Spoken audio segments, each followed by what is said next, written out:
Walter Payton's in his sights. He needs 93 yards to bring it. Let's go! Let's go, baby! Handoff, Smith at left guard, 35, 40-yard line, right on the mark. Woo! That should do it. I'm so happy I could be here. I wouldn't have missed this for anything. Thank you so much, man.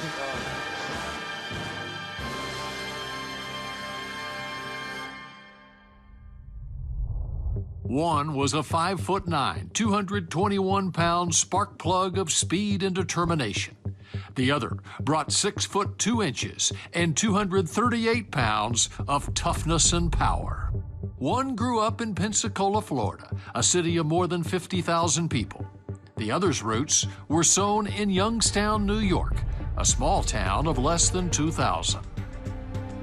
Thankfully for the Dallas Cowboys, as the old saying goes, opposites attract, especially when it came to running back Emmett Smith and fullback Daryl Moose Johnston. See, this is what's so amazing to me is it ain't the 4-2 guy, it ain't the 4-4 guy, it ain't the big 6'2", 230-pound freakish back. It's the football player. And that's what Moose was. That's what Emmett was. They were football players. Wasn't the biggest, wasn't the strongest, wasn't the fastest, but they had vision and they had it up above the shoulders. And they knew how to play football. If you look up symbiotic in the dictionary, that's about as close to a symbiotic relationship, I think, as you could really find. Who would have thought that Daryl Johnston and I would have that kind of chemistry for that long of a period of time? And for him to find a guy when I needed it the most. We've always talked about this. You know, it's like we were destined to be together. The two came from vastly different backgrounds, but both earned All-America status in college, with Emmett leading the Florida Gators, while Daryl shouldered the load at Syracuse. Yeah, I was like a sophomore in Syracuse, and you know, like the USA Today. I mean, that was, it was a big paper that everybody got on Mondays. And I'm reading about this kid from Escambia, Florida. I mean, he's on the cover of the USA Today sports page, and you're watching, like, holy smokes. And I follow him in Florida, and, you know, it was weird. It would just pop up from time to time. Outside of that, I didn't really know Daryl Johnston at all. Outside of just meeting him, knowing he was a very intelligent football player, a player from Syracuse, playing fullback position, could play running back position as well. But outside of that, I didn't know much. There's a sense of destiny with that one. I don't know why, but it is bizarre. I don't know why I get interested in a guy from Escambia, Florida, while I'm in college, and start following him, and then we end up being backfield mates. The relationship began in 1990 when Emmett was drafted in the first round by the Cowboys. Daryl, who had arrived a year earlier as a second-round pick, immediately took the star running back under his wing. It was a relationship really out of respect for one another. I don't want to speak for Emmett, but it sure seemed from my perspective that Daryl was really like the big brother. He was the protector, both on the field and off. Emmett trusted him. I mean, it's like he trusted him. I mean, as a young rookie, all of this stuff has been thrown at you at one time. I mean, it can be overwhelming. And I think Daryl definitely simplified everything for me. It was just communication and understanding, you know, trying to help him understand what it was going to look like when he got there. Not to misread what was happening. You know, we were okay. So Emmett and Daryl had that. They knew after a while what each other was thinking because they verbalized it. And they're both very direct about saying how much each learned from and helped the other.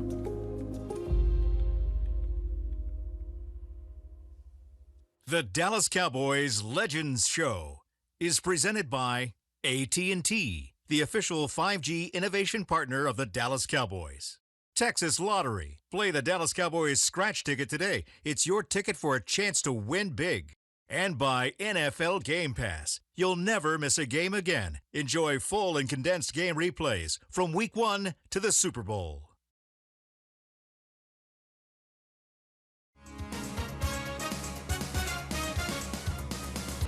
Hello, everyone, and welcome to the Barry Switzer Show. I'm Max Morgan. Mike Ducey has the day off. Of course, head coach Barry Switzer joins us. And a great night to play football out in Tempe, and you guys came out of the chute in a hurry. Emmett scores on a great run here, tough physical running. Looks like he didn't want to have to carry it again. He got it on a one carry instead of taking two to get in the end zone, and that makes it 25 touchdowns, breaks a record from Riggins in 1983, and 25 is tough to break, be tough to beat, and it takes an offense like this to ever do it, the guy that carries it the same number of times that he does. With Emmett Smith, you need a lead blocker because Emmett's going to carry the ball 25 times a game, right? We're going to control the ball, and we're going to play action pass off that. And when you run the ball successful, you control the football successful, but most of the time it's off play action passes. With the triplets now in place, the Cowboys' offense quickly became a juggernaut. But while Troy Aikman and Michael Irvin would both rank among the best in history at their positions, it was the running game that fueled the team's attack. It took a while because my rookie year, the Cowboys did not have as much confidence in our running game as they should have. And it took a little bit of moaning and groaning and crying to the press like they need to let me run the ball a little bit more in order to really see what they have. And when that happened, I think it transformed everything on our offense. We were an offense that was pretty much a two-back, one tight end, two wide receiver set offense. So Daryl was on the field, most third downs as we moved through our careers. And of course, Emmett was a three-down back as well. And we were confident in doing that. Look, when you got a guy as good as Emmett, that's what you're going to do. Even if you have, a great quarterback and a great wide receiver and a great tight end, you're still going to run the ball if you got a guy like Emmett. There was not a lot of, trick 'em in our game plans. We're going to come out and we're going to do what we do. We believe we can do it better than you can trying to stop us.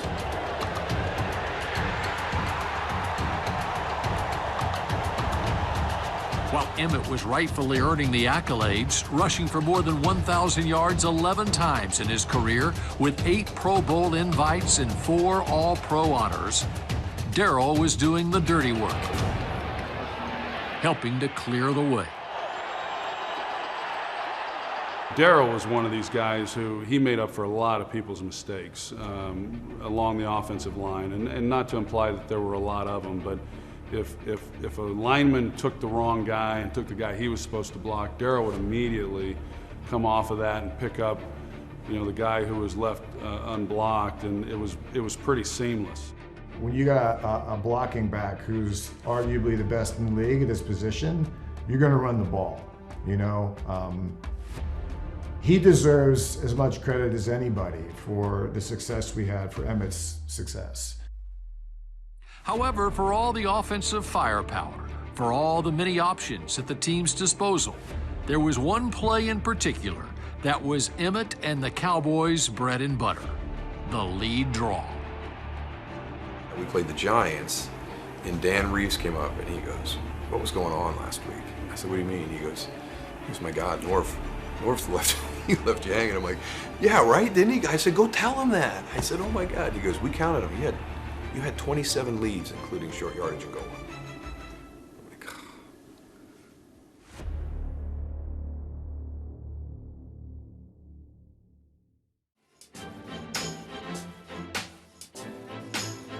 While both Emmitt Smith and Daryl Johnston thrived in the Cowboys' offensive system, learning to communicate and trust each other led to a sort of improvisation that spurred even greater success.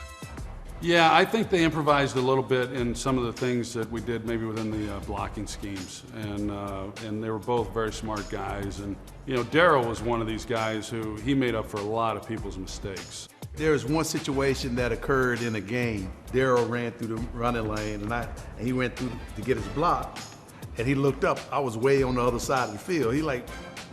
And I did it a couple times. He's like, "Why are you over there? It was a nice hole over here. Why did you go back there?" I said, "Well, Daryl, by the time you get to it, it may be big and open for you, but by the time I get to it, it's closed." And that was one of the big things that happened to us is I would ask Emmett, I said, "Why did you go backside right there?" I mean, play side looks good. I'm already through, and now you're going out the backside. I don't know what to do, how to catch you there. I think over time, he kind of got to learn this anticipation of what I will do, and I was able to help him as well as some of my offensive linemen. Because Nate was one of those guys that would step up and say, "Hey man, the hole is, I'm gonna do this and do this." And no, Nate, just do what you need to do. You get on them, and let me make the adjustment. It's easier for me to make the adjustment than for you to try to tell me what a running lane is gonna be at. So there were certain plays that looked like it was a design play, like a design cutback, where we came together, which we actually added as one of our plays later on, but we were kind of getting to that point naturally. Daryl's intelligence, his understanding of offensive concepts, and then of the people that he was playing with. So he knew what Emmett was seeing on a given play. Because my eyes and my feet are seeing two different things. I'm allowing my eyes to lead my feet. And so if you tell me where things are gonna be at, then what I see, I gotta ignore it. And if I ignore it, then I become a robot. But if I'm able to help you maximize your block and be me at the same time, the better off we all are gonna be. Emmett was obviously the workhorse of the Cowboys running game. He was a highlight reel waiting to happen. But don't think for a minute that he wasn't willing to do a little of the dirty work himself, thanks in part to the teachings of his fullback, Daryl. When it comes to pass protection, we had two of the best blocking backs in the whole league. Daryl was a great blocking back, period, whether it was run or pass. But one thing about Emmett was a complete ball player. I mean, he was a total package at running back. Obviously, he could run, but Emmett could catch and he could block.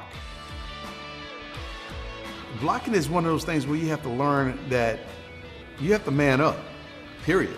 But watching his technique helped me prepare for my technique. And watching how he was able to put his face in there and get his hands in tight and square his body up helped me prepare to do the same thing. We would talk about, here's what I have to do against Eric Hill. Here's what I have to do against Seth Joyner. So the guys that we were blocking at the time, I wanted him to know what I had to do to make it the best it could be, because there is no one way to do it. They all defend in a different way, so they all have to be blocked a different way. He was a technician at positioning his body. And I think leverage for a guy like myself and a guy like Daryl, who was oftentimes undersized, leverage is the best thing we can ever position ourselves for. He's 250 pounds coming downhill. I can't stop him and change his direction, but what I can do is use his momentum against him. So there were certain times where I would tell Emmett, here's what's going to happen. I'm going to tell you another thing about Emmett. As good a runner Emmett was a great blocker. Emmett was a great blocker. He was a little compact, strong. He would hit those guys under the chin with that headgear. He would drill their ass. And I'm telling you, y'all talking about his running ability, but this is why he's a great player, all-around great player. Of course, that all-around ability worked both ways, with Daryl sometimes getting his own opportunity to pick up yardage and the occasional touchdown. He joked every now and then that he needed a carry or two. And I was like, yeah, what for? What, 2 or 3 yards? They can give it to me to get 4 or 5 or 6. I remember one time when I had a production meeting with John Madden and Pat Summerall, and he was asking me about the game plan, and I'd made the comment he was playing fullback. He was not our one-back running back at the time, but I said, I think we're gonna feature Daryl a little bit in some of the things that we're going to do, and it really caught Madden off guard. And so from that point on, every production meeting we had, John started it off with asking me if we were going to feature Moose in the game plan. Him and Emmett had to decide sometime who was going to be in there on third down, because, believe it or not, Moose could catch real well. And Emmett was the man, but Moose, on third down situations, if we're in a semi-hurry up offense, Moose didn't have to lead the field. There was one time when the Moose chant started, because it was like 1st and goal at the 3, and it started to build, and Troy had a smile. He goes, I'm just going to give it to him, and Emmett's like, nah. That was cool though. The fans knew that. Yeah, give him one chance. If he doesn't get it, we can give it to Emmett on the second one. Yeah, I mean, we would joke every now and then. They'd give him a bone down by the goal line. I'm like, man, you took a touchdown from me. Unfortunately for Daryl, most of his touches came in, I believe, that 1990 season. And, you know, we'd throw him a little crumb every now and then down around the goal line and let him score a touchdown or pick up a first down, but he didn't get a lot of carries. He knew what his job was, and that was to block for Emmett.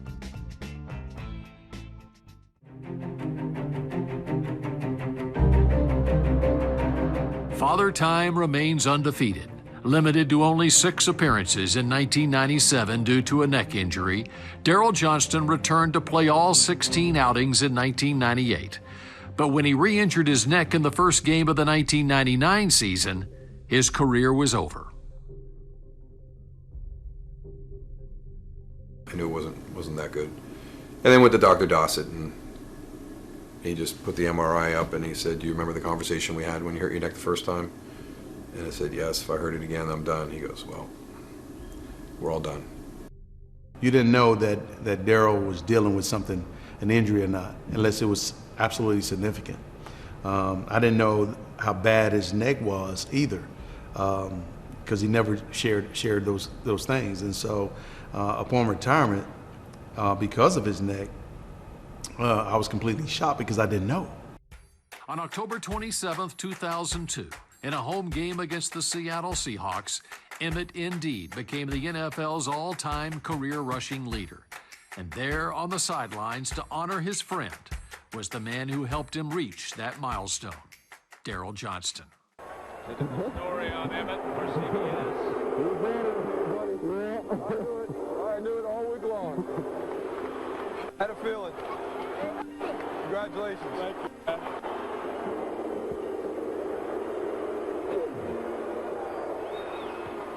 I'm glad I could be here. So happy I could be here. I wouldn't miss this for anything.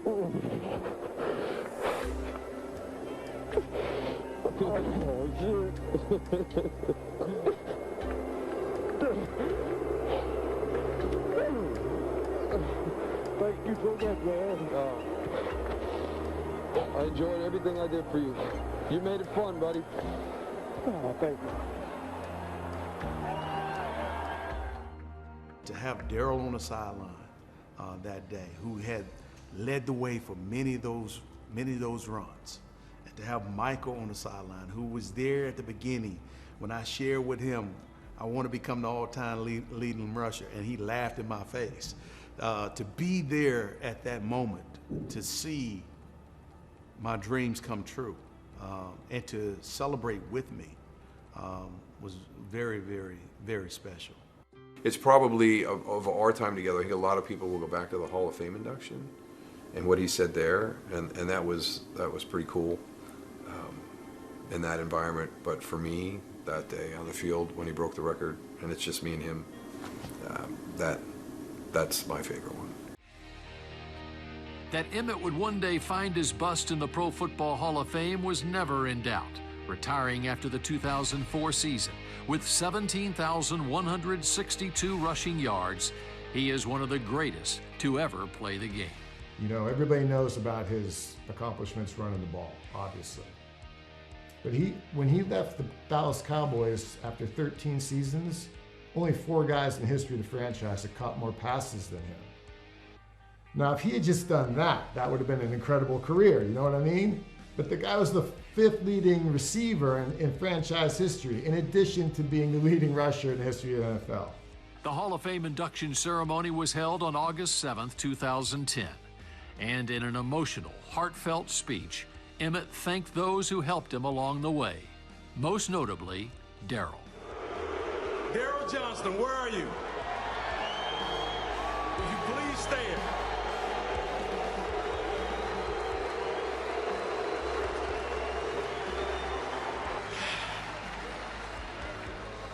Daryl, you mean the world to me. Not just because we share the same backfield, but because you sacrificed so much for me.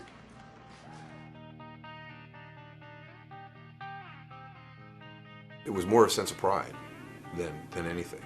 You know, it was like the older brother, you know, happy for his younger brother, you know, accomplishing what he did. So that it wasn't this big emotional thing for me. It was just strictly a tremendous sense of pride that he was getting his rightful place in the Hall of Fame. So it was just kind of, that's awesome way to go. Great players understand that it's a lot of people that help them be great, and Moose helped Emmett be great.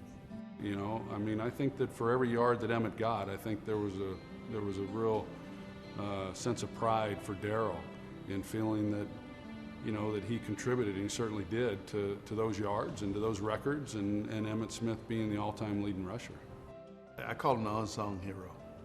And for me, it was like Linus without his blanket. He was my blanket. He was my cover. He was my goose. Seemingly opposites, Emmett Smith and Daryl Johnston came together more than 3 decades ago to form a backfield that became legendary. And in the process, they also formed a bond that still remains to this day. We were laughing the other day, the number 22, how much 22, you know, I have 22 touchdowns, I've got 2,227 receiving yards, and you know, he wore 22, my wife's birthday is 22, my first number was 22, you know, it's all these things, and it's just, you know, it's just meant to be. Like I said, during my speech, he took care of me like I was his little brother, and still to this day, it's kind of that way. We have such a kindled spirit for one another, and that would never ever go away, never ever go away, and we will forever have that link and that bond of trust in one another and belief in one another. The Dallas Cowboys Legends Show was presented by AT&T, the official 5G innovation partner of the Dallas Cowboys. Texas Lottery. Play the Dallas Cowboys scratch ticket today. It's your ticket for a chance to win big.